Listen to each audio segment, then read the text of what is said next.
Urinary tract infections. What do you know about urinary tract infections? Today we're gonna look about the common causes of urinary tract infection, but please usisahau kusubscribe.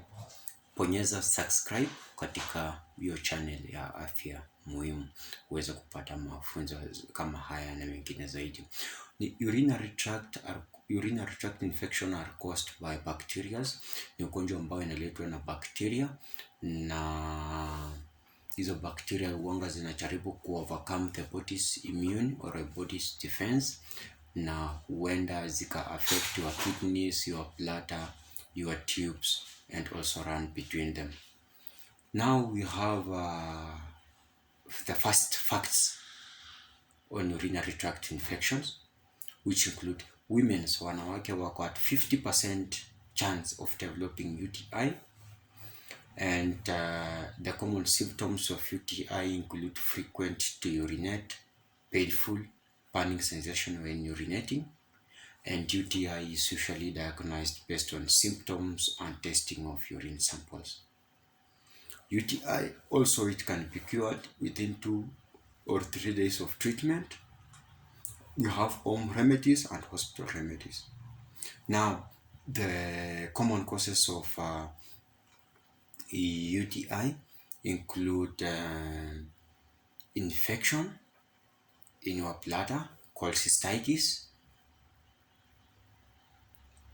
That's also another name given to UTI. You have urethral infection, which is called urethritis. We have a kidney infection called pyelonephritis. And who are at risk? First of all, nimesema wanawake are at risk.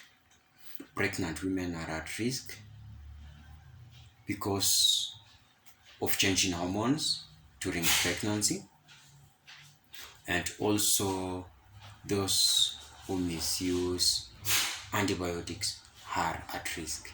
And then those who are wale ambao wanakuanga na multiple sexual partners, wale ambao wako na diabetes wako at risk wa kupata UTI, wale ambao wako na poor personal hygiene wanaweza pata UTI, wale ambao wako na problems za empty bladder zao, and those who are having a urinary catheter, they are at risk of developing UTI, urinary tract infection.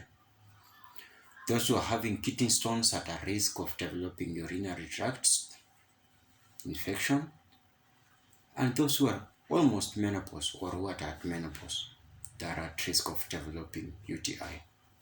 Those people who are immunosuppressed, they are at risk of also getting UTI. Now, what are the symptoms of UTI? As I had mentioned before, common symptoms include strong and frequent urge to urinate, cloudy, bloody, or strong smell urine.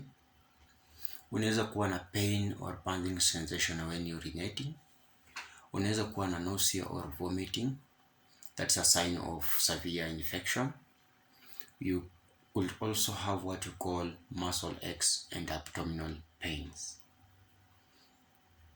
And people with catheters experience fever as a symptom, making it more difficult to diagnose urinary tract infection.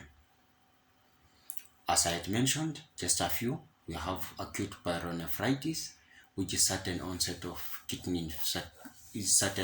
of severe kidney infection. And the individuals developing this one wanaweza kuwa na ile side pain, high fever, shaking, chills, fatigue, and mental changes. So you need to seek medical attention. Kindly don't forget to press and click on subscribe for you to receive updates and follow Afya Muhimu YouTube channel for health issues and health treatment. Now, complications. If you have a persistent UTI, persistent infections, there are some effects that you expect to be shorter term or long term, and they vary according to the state of your infection. Now, we have what we call recurrent or lasting kidney infection that cause permanent damage to kidneys. You may have permanent kidney damage, you may have septicemia as a complication, and sometimes you may, if you are a mother or a lady, you may experience premature infants. That's when you have UTI during pregnancy. Now, how can you prevent UTI? First of all, you drink lots of water and urinate frequently. You should avoid fluids such as alcohol and caffeine that irritate the bladder. You should also urinate shortly after sex. Inafaa uende kujisaidia shortly after umekuwa na ile tendo la ndoa ama la ngono. You keep the genital area clean. Safisha sehemu yako ya nyeti kuwa safi. Showers are preferred to bath and avoid using oils. Sanitary or showers are preferred to bath and avoid using oils.